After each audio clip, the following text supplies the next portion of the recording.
Yeah, it's great. A great opportunity for myself and for everyone on the card really to um to have that platform really. It's fantastic that is being streamed for everyone to see. Yeah, what a great opportunity for everyone on the card. And just aside from the fight on Saturday night, what do you think would satisfy your appetite in the box business and the boxing business? I mean, how many more title fights do you want? I know you're interested in having a legacy when you finally retire, but how long more or how many? What's your ambitions in left in boxing now? I'm not too sure to be honest. I don't like putting any limits on myself.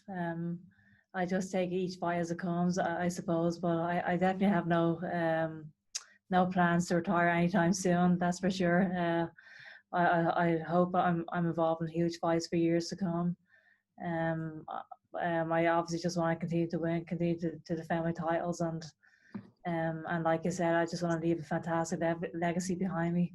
But right now, I have I don't know when I'm gonna retire or how many fights I'm gonna have left. Um, but I'm just gonna take it one fight at a time. Okay, just one final thing for me. I mean, how has COVID affected your gym in Vernon, in Connecticut? I mean, has anybody got the infection, or how has it impacted on your training over there? Well, I hope nobody's gotten it.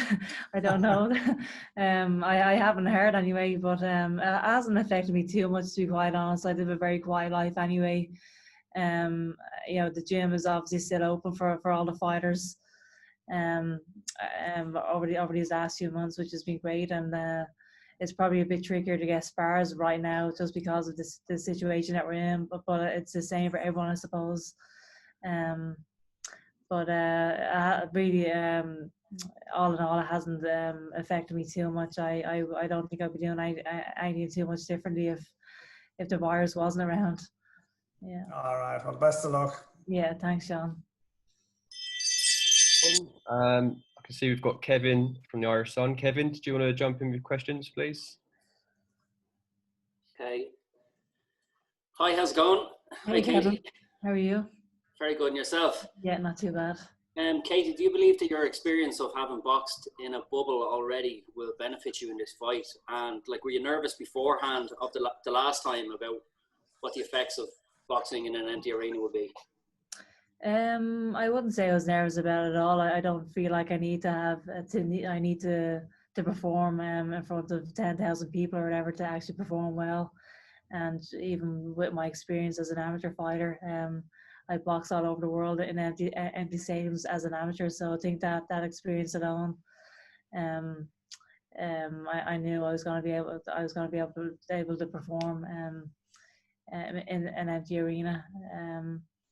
But yeah, I mean, I don't know what her thoughts are boxing in front of an empty stadium.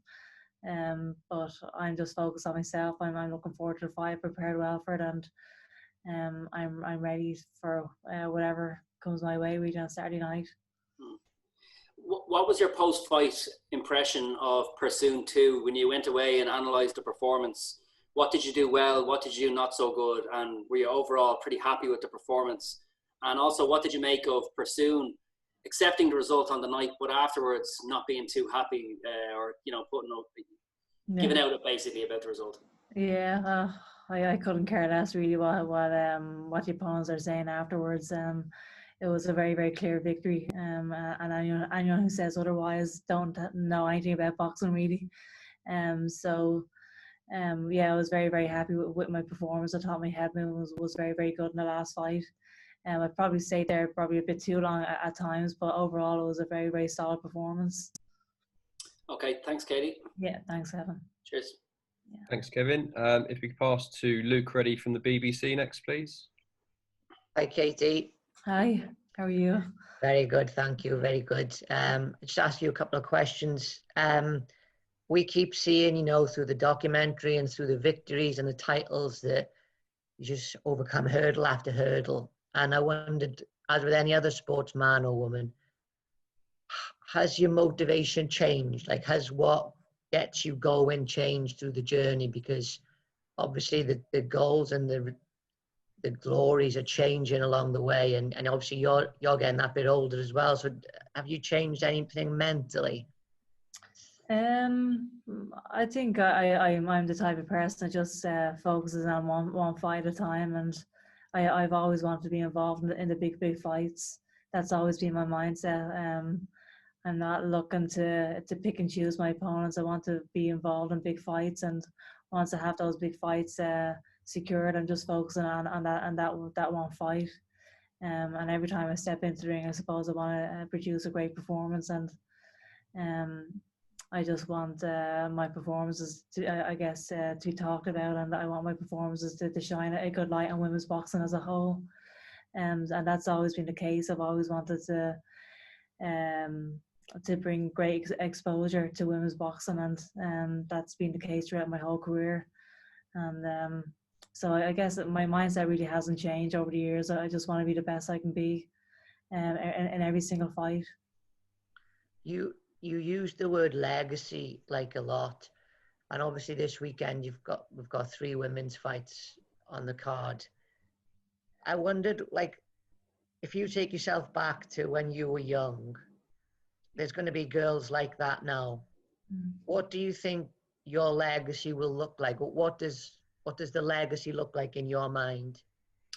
Well, I suppose I want girls to grow up and do even better than what I have done in my career, and that's what true legacy looks like. I think I want those young girls to grow up to be multiple times world champion, to be multiple times Olympic champion, to be considered the best ever, and I just want to inspire the next generation really to dream big dreams, I suppose. And when I was growing up, obviously there wasn't any Olympics around. There wasn't female boxers on these professional cards, and the fact that women's boxing is here in the Olympics to stay is absolutely incredible. There's a female boxing match on every single boxing card right now, which is insane. And the fact that there's 3 world title fights on one bill over the weekend, I never thought I would see that growing up. So that in itself is a great legacy, and I just want those young girls growing up to know that they can do the same, and they can do even better than what I've done. And that, as I said, that is what true legacy is all about. Thank you, Katie. Thanks, Thank Dan. you. Yeah. Thank you, Luke. Next, if you pass to Jake Donovan from Boxing Scene. Jake. Great. Thanks, Dan. Hey, Katie. Always a pleasure. Hi, Jake. How are you? I'm doing very well. Thank you for asking. I wanted to ask, your last fight with Delphine, another grueling war with her. What was the recovery process like for you that you're able to return this quickly? And you look, you don't even look like you were in a fight a couple of months ago. Yeah. Yeah, I usually heal up quite well. Actually, I obviously had a few bruises after the fight, but after a few days, I was fine. I obviously didn't get back into sparring for another few weeks after the fight. But it definitely is a quick turnover. But I think that's, I felt my body had recovered. I felt like this was a great time to take another fight, really. But yeah, but the recovery time is usually quite quick after the fight for myself personally. So I didn't feel like I took many heavy punches in the last fight, which is very, very important. Okay, cool. And then I wanted to ask, you've accomplished so much, furthering the cause for, I hate to say women's boxing, but women in boxing, always fighting for equality. I know you're not putting a timeline on when you're done, but what more do you want to see, like on a trailblazing front? Like, what more would you like to accomplish? Yeah, I mean, I'd love to headline, big card after big card, I suppose, for myself personally. I'd love to see maybe the purses rising a bit more as well. Obviously the exposure is there now, and people are genuinely interested in women's boxing now, which is fantastic. And hopefully, I think we've obviously made great grounds over the last few years with the purses, and hopefully that continues as well. But really, I just want, as I said, I just want to shine a good light on women's boxing. I want people to be talking about these fights for years to come, and I want, for that to happen, obviously. Champion has to fight against champion, the best has to fight against the best, just like they have to do men's boxing as well. They have to make these big fights, and I want to be involved in those big fights time after time. Okay, great. Thank you so much, Katie. Always a pleasure. Best of luck this weekend. Thanks a lot, Jake. My pleasure. Jake, if we go to Gavin next. Gavin? Hi, Katie. Thanks, Dan. Hey, How are things, Katie? Yeah, not Good too to see bad. you. How are you? Excuse me. I'm keeping well, thank you very much. Just to begin with, I was reading just before we came on the call that the fight will be broadcast on Sky Sports Mix and on YouTube and on Facebook, which is amazing in terms of the opportunity it is to bring the fight to people who might not have Sky. And I was wondering, like, going back to, and then kind of following up on Luke's question, when you were growing up in Bray, did you have Sky yourself? Were you able to watch the likes of Eubank, Ben, Collins, and those sorts of major nights in the 90s? Because, like, I know I didn't. Yeah, I actually don't think I did either, to be honest. I think we had Sky maybe for the last 15 or 20 years. But growing up for myself, I don't think I had Sky. So for young kids to actually have the opportunity to actually watch this fight free is absolutely fantastic. And yeah, what a great opportunity it is for myself personally, and for every other fighter on the card to showcase their talents. And again, it's an extra platform really to inspire these young girls and young boys coming up. Yeah, and like the reason why I was asking, I suppose, is like you would have had dreams, obviously, when you were a kid of being a great boxer, right? And like the Olympic thing came along naturally, and I'm not sure how much of your dreams would have like consisted of being a professional boxer headlining on Sky Sports, you know, and like you've I'm sure you're sick of answering questions about the significance of every fight, like in a wider context, but this does feel legitimately big, really, when you kind of remove yourself from it and look at it. Like, you've headlined on Sky on a Wednesday night before in Manchester last November. You were top of the bill, but Crawley fought after you in a farewell fight. Like, this is very much your thing. Like, this is your card. You've got 2 female world title fights underneath you. Like, do you take time to consider the significance of that, or is it something maybe for a couple of years when you have a bit more time on your hands? Yeah, I guess for myself, I'm just trying to focus on the actual fight itself, but it is fantastic when you're actually speaking about it. I'm thinking, wow, that is great. But right now, I'm just obviously just focusing on my own performance, really, on the fight itself. But I guess it's only when I probably will retire from the sport, when I'm actually looking back on these things, I'll think, oh gosh, that was actually that really was legacy building. That really was fantastic. But right now, my mind is just completely on the fight itself. And but it is a great opportunity. I'm so privileged really to be in this situation and in this position. And yeah, what a great opportunity it is on Saturday night to actually showcase my talents in front of people who may never have had Sky Sports before. So it is fantastic. Thanks a million, Katie. Best of luck. Thanks, Gavin. Thanks, Gavin. If you go to John Denham from Boxing News next, please. Hi, Katie. How's it going? Hi, how are you, John? Good, thank you. Thank you. What do you think of Gutierrez herself? Do you see any particular threats in her? Like, what do you make of her as an opponent? Yeah, I think she's very good. She's obviously going into this fight unbeaten as well. I know she's not as well established as someone like Brazil or some of the other girls have fought, but I think she's actually a lot better than what people think. I'm expecting a very, very tough fight. She can be very tricky at times, and very awkward as well. So these are the kind of fighters that are very hard to look well against at times, I think. But I'm coming into this fight just like you, to really prepare for anything that comes my way on Saturday evening. I'm prepared to go into the trenches if needed be, and I prepare for every fight as if it's going to be my toughest fight to date. So this fight is no different. Yeah, well, I was going to ask whether the build up to this has felt a bit different. Because obviously with Pursuit, you had, if not a grudge, at least that kind of history and something to prove. And obviously it's not the case with Gutierrez. Has that kind of affected you in a way? It hasn't affected me at all, to be honest. I know that as an amateur, I went into fights complacent before, and that's when you actually lose fights. So I can't afford at any stage to go into any fight complacent or thinking that this is going to be an easy fight. This is professional boxing, and anything can happen. And I am prepared to go into the trenches, like I said, if needed be. I'm prepared for whatever comes my way on Saturday evening. And yeah, prepare for this fight like I do for any other fight. I prepared meticulously as always, and yeah, I'm looking forward to showcasing that on Saturday night. Great. And finally, you mentioned the sort of big fights you're looking for. Is there anyone in particular that's particularly appealing for a big fight in the future? I don't know whether that would be just McCaskill, the rematch for all those welterweight titles, or any other names that sort of you're thinking that would be a big, good headlining fight. Yeah, I mean, I'm afraid to mention Amanda Serrano's name. I'm not sure. I know that fight has fell through so many times, but it's obviously still a fight that people will be interested in. Jessamine McCaskill's obviously a huge fight as well. There's so many girls really. Obviously Chantel Cameron has been mentioned as well. I'm willing to go up in the weights as well, and there's obviously a few great names at the super featherweight division as well. There's definitely no shortage of big fights out there, which is fantastic. But I'm willing to step in the ring with anyone really, and yeah, I'm not sure what's next, but right now just focus on Saturday night. Yeah, well, and finally, yeah, I was going to ask if obviously your great fight with Natasha Jonas at the Olympics, it's more than 8 years ago now, so maybe it's ancient history, but has she been a name that you thought could make for a good fight as a pro? Yeah, I think that would be a fantastic fight actually. I think Tasha showed in her last fight that she's still capable of producing great performances. She is at that level.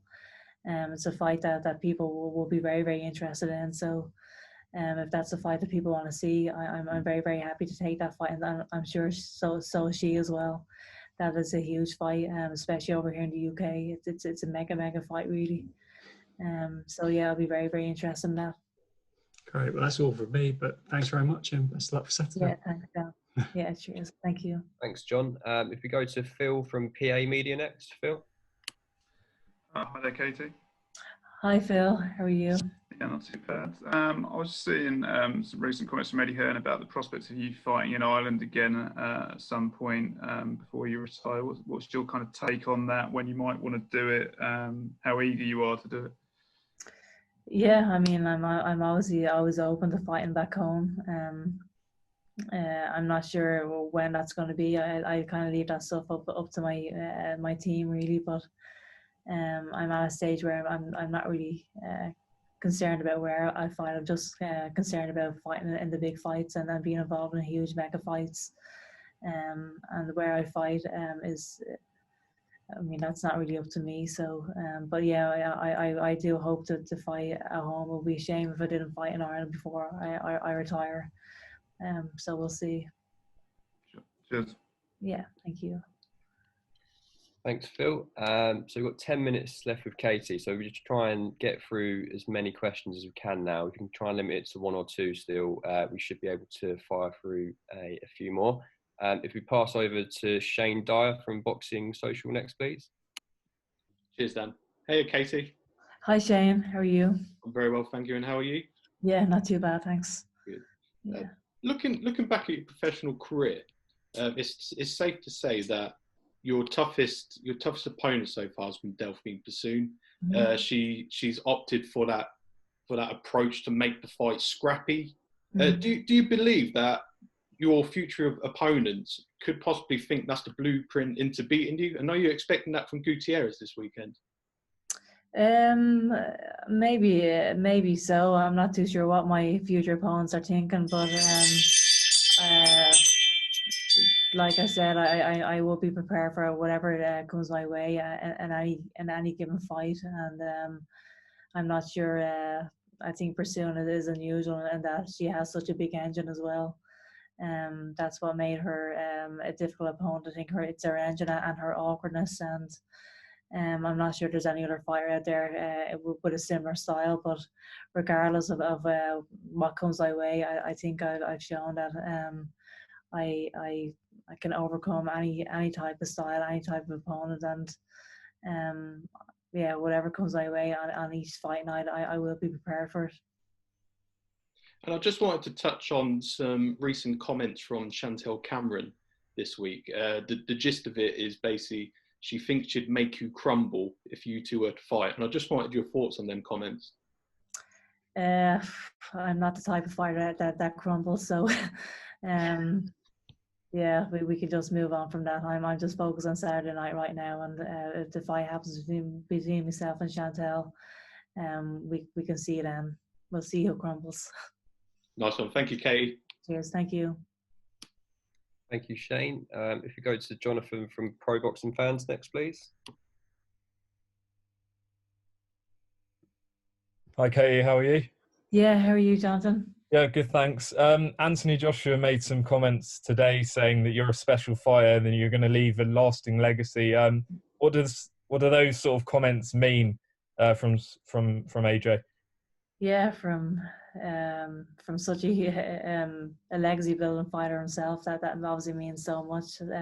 Anthony Joshua has always been a huge support of myself over the last few years and of women's boxing itself. So yeah, very, very grateful for those comments. It's always obviously great to hear nice things about yourself, isn't it? So when it's coming from someone like Anthony Joshua, that makes it even more special.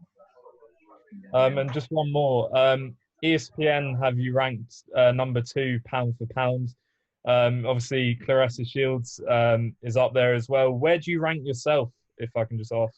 Oh gosh, I don't think I can put myself. It's not really for me to put myself in number 1 pound for pound rankings. That's for other people to say, I suppose. But I would obviously love to see. I'd obviously love to be considered the best pound for pound fighter in the world, but that's not for me to say. Yeah. Thanks, Katie. Best of luck. Yeah, cheers. Thank you. Thank you very much. If you go to Joe O'Neill next, please. Hey, Katie. Thanks for taking the call. Hey, Joe. No worries. Yeah. My main question is about Gutierrez here and how she's been extremely respectful in the build-up, and she has talked about how you've been an inspiration to her. I'm just wondering, does that affect how you approach a fight? Because I know with Pursoon and even Lina Dartu, there was a bit of bite coming from them. Like, does that make it when you have an opponent who is as outspoken as they were? Does that make it easier to get up for a fight, or is it all the same for you? Yeah, it's all the same for me, really. I don't even read. I never know what's being said before the fights anyway. So regardless of whether they're being respectful or regardless of whether they're being disrespectful, I'm just in there to win, really, and to produce a great performance. So yeah, I mean, I don't really take too much notice of what's being said before the fight. Yeah, I'm just there to win and to produce the best performance I can possibly produce. Perfect. Thank you, Katie. Yeah, thank you. Thank you, Joe. If we go to Ames from Boxing News TV, please. Hi, Katie. Ames here from Boxing News TV. Pleasure to meet you. Just a couple of questions for you, Katie. There's the debate, as there should be, regarding women's boxing and equal pay. I saw recently online, led by some of the female fighters, the debate there again.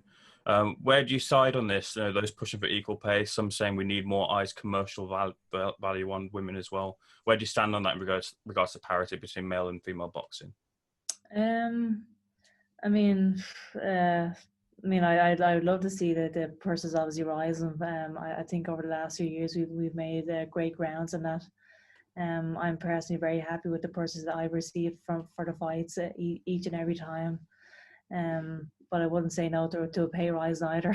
So, but I am very, very happy, and I feel very, very privileged to be in the position that I am in, headlining fights and getting the purses that I have been getting. But I guess it is very low in comparison to what the men are getting. But that's the way it is, really. I hope that increases, and we are slowly building ground. That it takes time, I think, to build ground with stuff like that, and we have done great things over the last few years, and hopefully that will keep rising.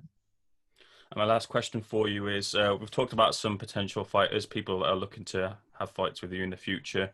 There's a Cyborg looking to chase you down, a UFC crossover fight. She wants that fight with you. Eddie would like to make that fight as well. Is that in the cards realistically? And what weight, if that were to happen? She's walking around 170. I guess you'd have to come down if that was to happen.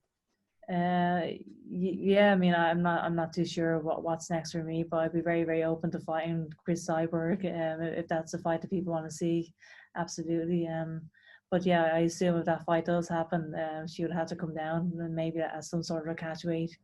Unfortunately I can't get up to 170, so she will have to obviously come down. And but yeah, I'm very, very open to that. I want to be involved in the big fights, and if that's a fight that people want to see, well, that's great. Yeah. Thanks, Katie. All the best. Yeah, cheers. Thank you. Thank you. Okay, next up, if we go to Donut, Corby. Hey, Katie, how's it going? Yeah, how are you? Not too bad. Just to follow up on that, Chris Cyborg is obviously a name that has been talked about. She's a giant star in the MMA world, maybe the biggest alongside Amanda Nunes. You're, of course, one of the biggest stars, if not the biggest in boxing. Is that, like, you've just spoken a bit about it. What is it about Chris Cyborg that intrigues you? And do you feel like stylistically she's ripe to make the switch over to boxing? And also, to follow up on that, Scott Coker mentioned to me recently that the only way that Bellator could get that deal done is if you crossed over to her world after she went to yours. Is that something you're interested in? I would imagine not. Yeah, gosh, I can't imagine myself fighting in a cage. I can fight on my feet, all right, but if you get me on the ground, I would be clueless. So if I was crossing over, I'd have to do a lot of other training, wrestling, jiu-jitsu, whatever else they do. But yeah, if the fight was to happen, it would only be in the boxing ring for myself. But yeah, I'm not too sure whether the fight is going to happen, but that's a fight, that's a name that has been thrown around over these last few months, and I am very happy to step into the ring with her if she's open to that. How much of her on women's MMA do you know? I obviously just know that the big names, I guess, like you mentioned, Amanda Nunes and Chris Cyborg, and obviously Holly Holm as well. Holly Holm, as you mentioned, as a potential opponent as well over these last few months. So I guess I just know the bigger names. I wouldn't be watching MMA typically from. I wouldn't be the biggest fan, or I wouldn't know too much about it really. But I just know the big names. Okay. Next up, we go to J.R. Bell. Hello, KT. How are you doing? Yeah, how are you, JR? Doing good, doing good. Just saying here with your fight against Gutierrez, what type of experience do you think you'll get from this particular fight that could build you for bigger fights in the future in 2021 or 2022? Yeah, I guess for myself, every fight is more experience, and I think this opponent in particular is very different to any of my other opponents that I have fought. I think she's actually a lot better than what people think. I think she's a lot trickier than what people think as well. And obviously the last few fights I've been faced against just, I guess, typical fighters, very scrappy fighters, and then this particular opponent is more stylistic than what I faced before. So it is gonna be a completely different challenge, and because of that, it's more experience for myself. With this being like her first fight in the UK, do you think that she's going to come in very aggressive, or do you like expect something else from her? Yeah, I'm not too sure what way she's going to come in. I know from watching some of her previous fights, she is more of a boxer than a fighter. But I'm not too sure if that's going to change on Saturday night. But like I said, I'm well prepared for whatever comes my way on Saturday evening. Thank you, Katie. Yeah, thank you. Okay, so we have Terry Harper waiting to come in. So this one will have to be the last question. So if we go to Ronan, and then we'll let Katie get on. Thank you very much, everyone. Katie, hope all's well. Just two very quick ones for you. I know the lads touched on it at the top about this being your second fight in the bubble. Having had that experience, like, did you find yourself in the ring having to adapt at all, even coaching-wise, or in the ring fighting, or was it much the same once it got going? Yeah, it wasn't any different for me at all, actually. Once I stepped into the ring, it was just the same as usual. I think whether there's 10 people in the crowd or 10,000 people in the crowd, I'm always there to win. I'm always there to perform, and for the most part, I kind of only listen to the usual voices anyway. You only hear the usual voices, like so my coach Rossina might, and my just my team. Really, they're the only voice that I actually zone in on during fight night. So regardless of whether I'm boxing in front of a big crowd or not, it was all the same for me. And just on a broader point, such as the quality of women's world title fights now, you'll often see people saying we should be seeing these fights over 12 rounds or 3-minute rounds.